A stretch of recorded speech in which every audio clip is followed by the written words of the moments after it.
Bonjour, bonjour à toutes et à tous. Je refais un petit point sur les ETF que je vous avais posté le 8 novembre 2025. Donc c'est ça, novembre, décembre, janvier, ça date un petit peu, hein. Et on va faire un point maintenant, voir l'évolution, hein. Le SP500, le Nasdaq, le DAX, le Dow Jones et le CAC. On commence par le SP500. Donc, nous étions le 8 novembre. On était là, ici. Donc, on était à cette bougie-là, la bougie du 7, parce que le 8, c'était un samedi, c'est un samedi que je vous ai fait ça. Si vous avez pris, vous êtes monté à 3,27%, vous êtes descendu à moins 1,47% de gain, et aujourd'hui, vous êtes à 4,33% de gain. Voilà. Donc, c'est bénéfique. Entrez ici, et aujourd'hui, vous êtes là. Si vous avez suivi, hein. Ce qui n'est pas une obligation et c'est pas un conseil. Ensuite, le Nasdaq. Donc nous étions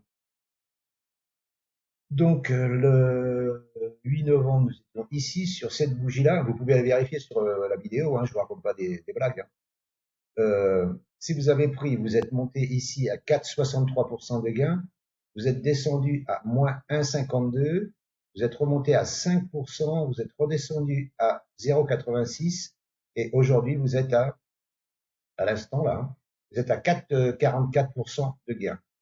Voilà, c'est mieux que le livret A, hein, je vous le dis, hein.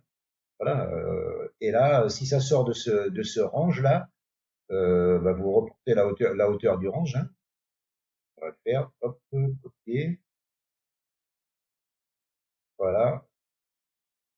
Donc si vous avez pris ici là, ça vous fera un petit gain de 13% si ça monte là-haut. Et même si vous prenez maintenant, euh, hop, si vous prenez maintenant, ça fera un gain de 8-9%. C'est pas dégueulasse, hein. C'est pas dégueulasse. Voilà. Ça, c'est pour le Nasdaq. Ensuite, j'avais fait le DAX. Le DAX. Il est où là? Il est là. Le DAX, il est là. Alors, le DAX, il était en range. Point haut, point bas, point bas. Enfin, il n'avait pas fait de point bas encore, hein, puisque le point bas, il l'a fait après. Et on était ici. Si vous avez pris ici, vous êtes monté à 3,61% de gain. Vous êtes descendu à moins 2,50% de gain. Et si vous avez gardé, aujourd'hui, vous êtes à 8%. 8,799 de gain. Ce qui n'est pas dégueulasse, hein. Et là, c'est pareil, hein. Là, vous reportez le range au-dessus, hop, et là, ben, là,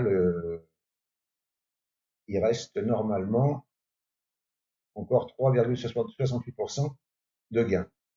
Et voire plus, hein. Ça, c'est juste pour avoir une target, hein. Voilà, hein. Donc, celui-là, bénéfique aussi. Ensuite, le Dow Jones. Je l'ai fait dans l'ordre que je vous avais fait, hein. Le Dow Jones, nous étions donc ici, à cette bougie rouge là. Si vous avez pris, vous êtes monté à 2,90% de gain, vous êtes descendu à 2,14% de moins-value. Si vous avez gardé, vous êtes monté et vous êtes là à cette bougie rouge à 4,26% de gain.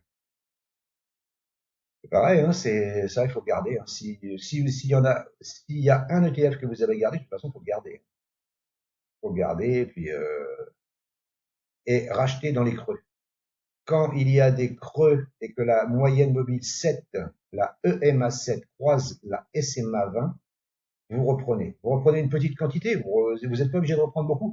D'ailleurs, il ne faut pas reprendre beaucoup parce que si vous prenez beaucoup, ça va remonter votre PRU trop. Et après, quand il y aura une correction, vous allez vous retrouver en moins-value. Donc, il faut prendre des petites quantités, mais tous les mois. Tous les mois, des petites quantités, mais pas trop, pas trop gros par rapport à ce que vous avez à la base, hein. Voilà. Le Dow Jones. Et maintenant, le, le CAC. Donc, euh, nous étions ici. Ici, si vous avez pris, vous êtes monté à 4,56% de gain. C'est redescendu à moins 0,71. C'est remonté, remonté, remonté, remonté, remonté. Et si vous avez gardé, vous êtes là à l'instant T à 5% de gain. Donc, vous comptez un novembre, décembre, janvier. Novembre, décembre, janvier. En 3 mois, vous avez sur tous les ETF, là, vous avez fait entre 4 et 5% de gain. Et si vous mettez ça à la banque, c'est 1,5% sur une année. Vous voyez ce que je veux dire? Donc voilà. Maintenant, là qui sont un peu hauts, il faut attendre, à mon avis, une respiration, un creux. Voilà. Ou si vous avez pris quand je vous l'ai dit là, faut garder, hein, faut pas. Là, par exemple, celui-là, vous pouvez remonter le stop. Celui-là, vous remontez le stop ici, ici, sous le creux ici là. Voilà, c'est une solution. Après, sur le DAX, le stop, vous pouvez le mettre ici,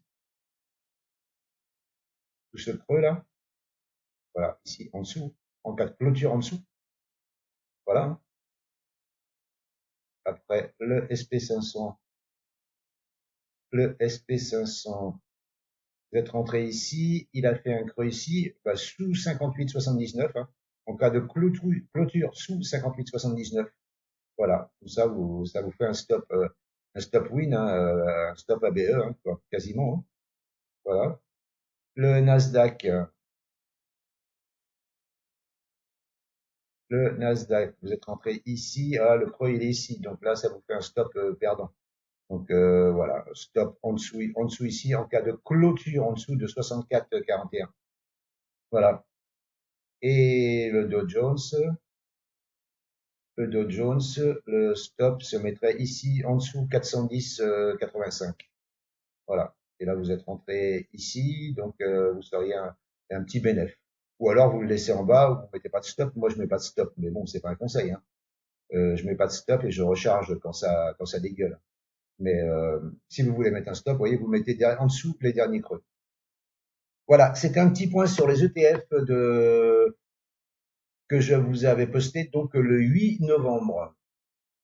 Et vous voyez que c'est bénéfique, hein, voilà. Et ils sont tous dans le vert. Si cette vidéo vous a plu, n'hésitez pas à commenter, partager, liker et abonnez-vous. Et si vous voulez un ETF spécifique ou un indice ou une action spécifique que je vous analyse, n'hésitez pas à demander. J'essaierai de vous faire ça avec grand plaisir. À bientôt. Ciao, ciao.